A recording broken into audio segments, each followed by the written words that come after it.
for leadership here at City College for this honorary degree. I also want to recognize Senator Schumer, Chancellor Milliken, Trustee Shorter, Edward Plotkin, as well as your amazing valedictorian, Andoni Mordecudis. Did I get it right? Andoni. And your amazing salutatorian, Aruba Al-Mansouri. I really don't want to follow those two. If anybody is wondering about the quality of education, just listening to those two speakers lets you know what's happening here. And I'm so proud of you both and to your families. Congratulations. Well done. Well done.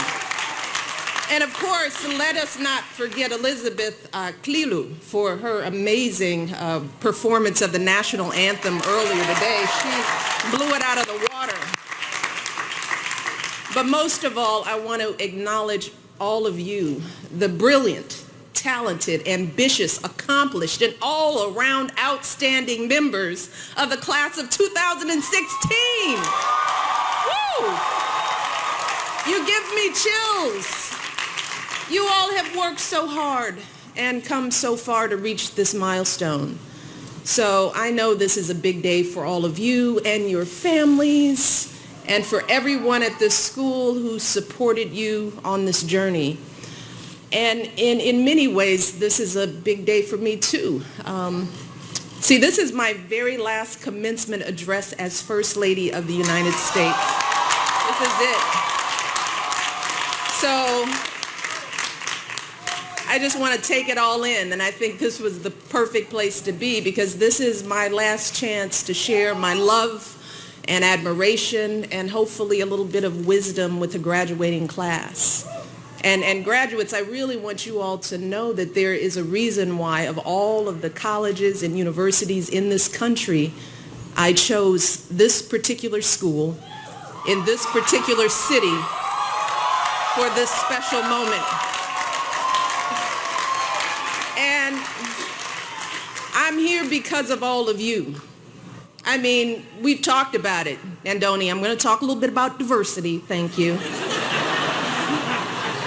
Just look around. Look at who you are. Look at where we're gathered today.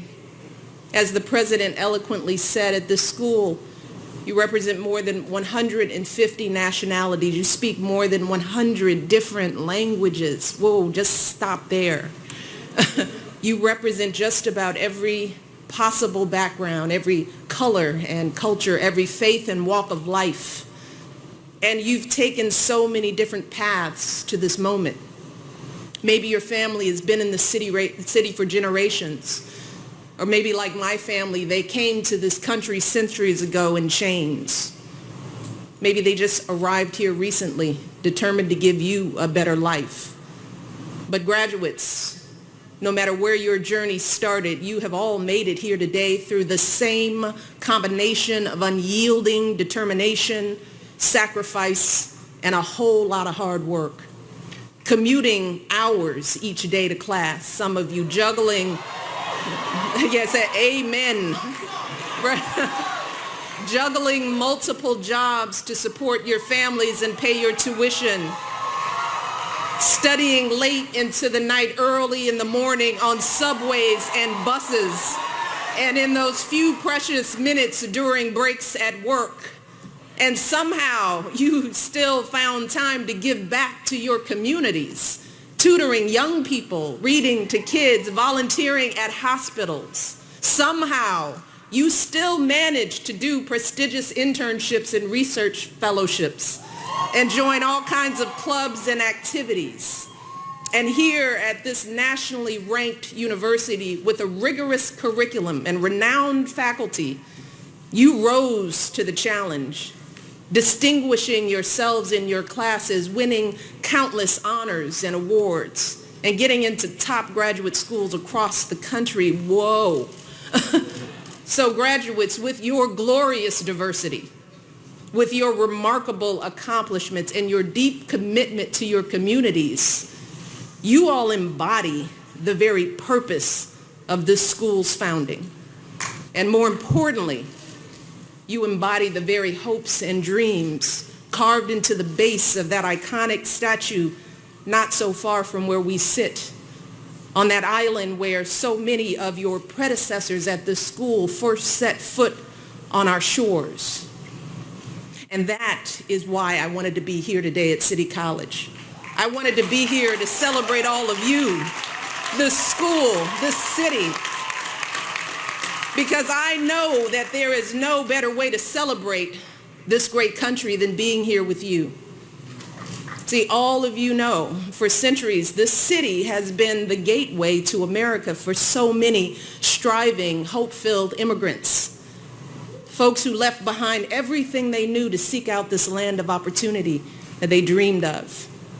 And so many of those folks, for them, this school was the gateway to actually realizing that opportunity in their lives, funded on the fundamental truth that talent and ambition know no distinctions of race, nationality, wealth, or fame, and dedicated to the ideals that our founding fathers put forth more than 2 centuries ago, that we are all created equal, all entitled to life, liberty, and the pursuit of happiness. City College became a haven for brilliant, motivated students of every background, a place where they didn't have to hide their last names or their accents or put on any kind of airs, because the students at this school were selected based not on pedigree, but on merit and merit alone.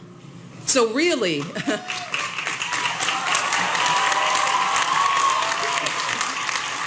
it is no accident that this institution has produced 10 Nobel Prize winners, along with countless captains of industry, cultural icons, leaders at the highest levels of government. Because talent and effort, combined with our various backgrounds and life experiences, has always been the lifeblood of our singular American genius. Just take the example of the great American lyricist Ira Gershwin, who attended City College a century ago. The son of a Russian Jewish immigrant, his songs still light up Broadway today. Or consider the story of the former CEO of Intel, Andrew Grove, class of 1960.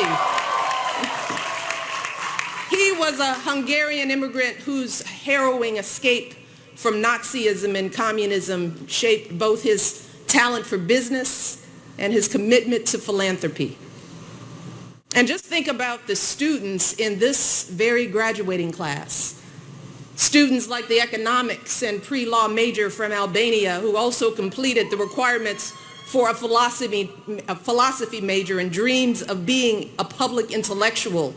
The educational theater student from right here in Harlem, who's already an award-winning playwright and recently spoke at the White House. The biomedical science major who was born in Afghanistan and plans to be a doctor, a policymaker, and an educator.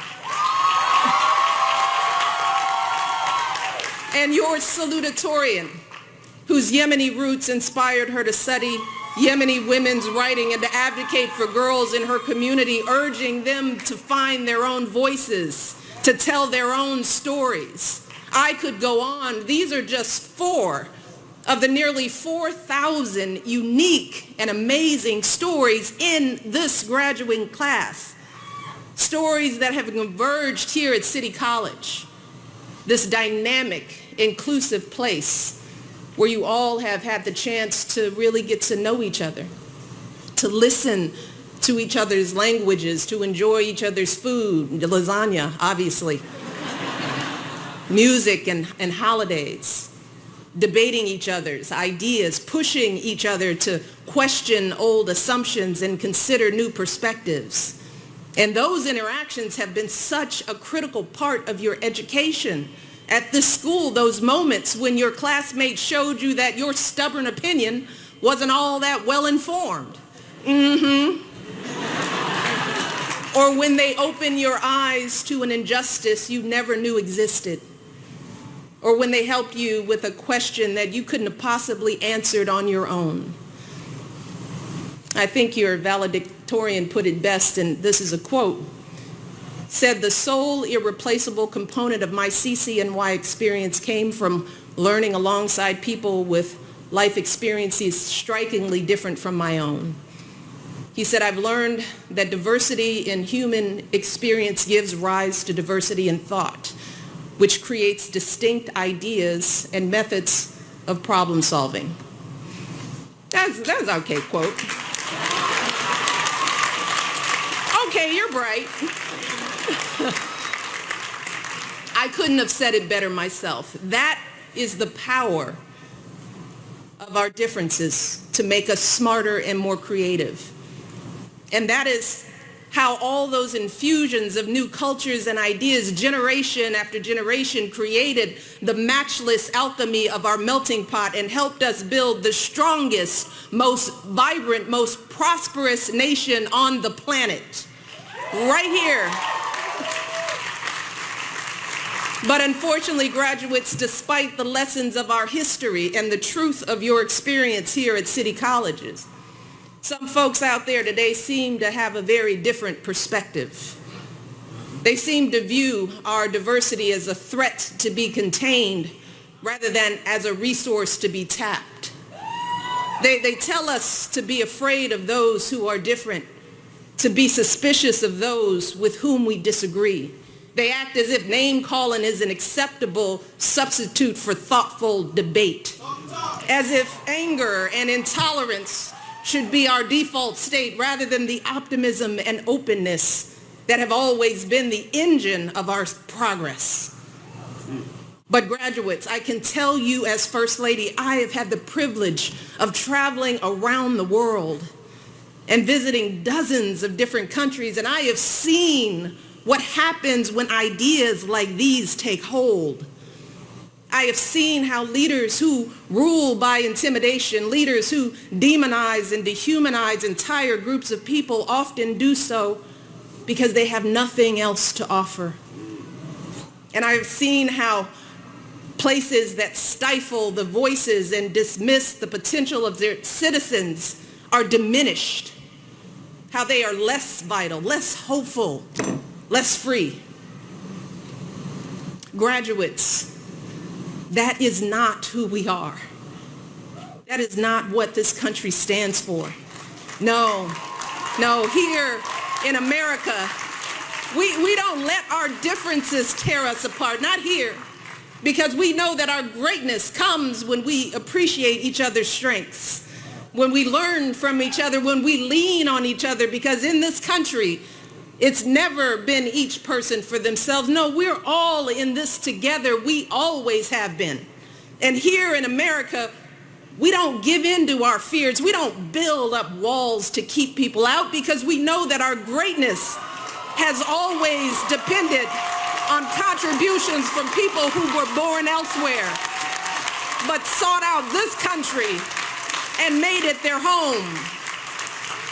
From innovations like Google and eBay to inventions like the artificial heart, the telephone, even the blue jeans, to beloved patriotic songs like God Bless America, like national landmarks like the Brooklyn Bridge and yes, the White House, both of which were designed by architects who were immigrants.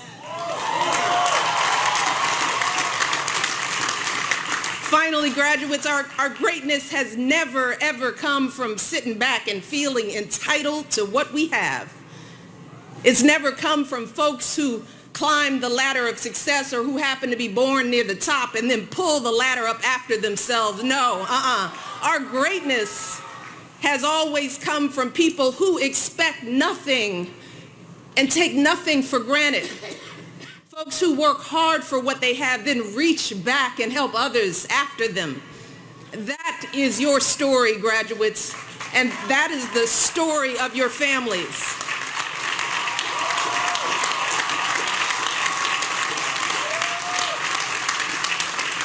And it's the story of my family, too.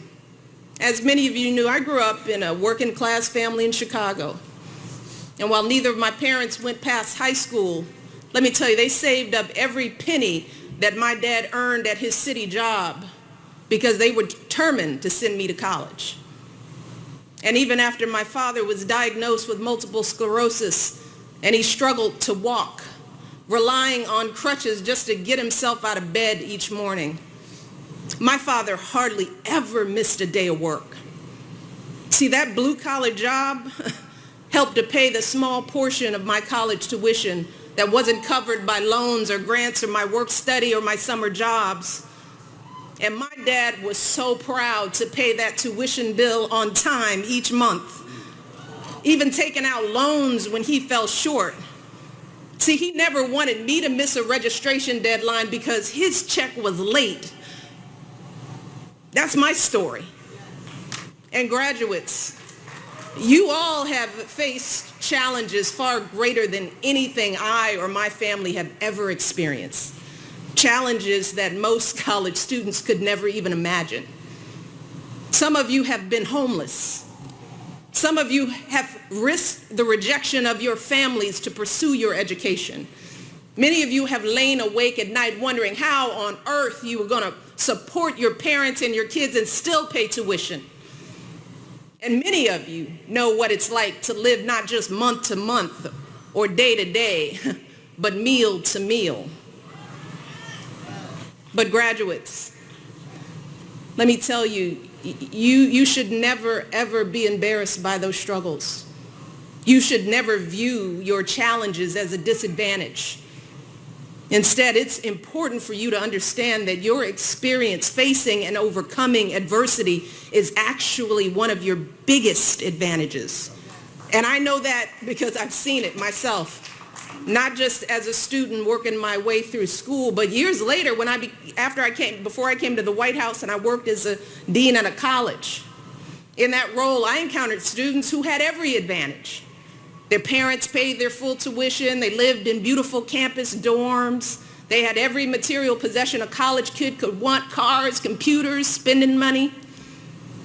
But when some of them got their first bad grade, they just fell apart. They lost it because they were ill-equipped to handle their first encounter with disappointment or falling short. But graduates, as you all know, life will put many obstacles in your path that are far worse than a bad grade. You'll have unreasonable bosses and difficult clients and patients. You'll experience illnesses and losses, crises and setbacks that will come out of nowhere and knock you off your feet. But unlike so many other young people, you have already developed the resilience and the maturity that you need to pick yourself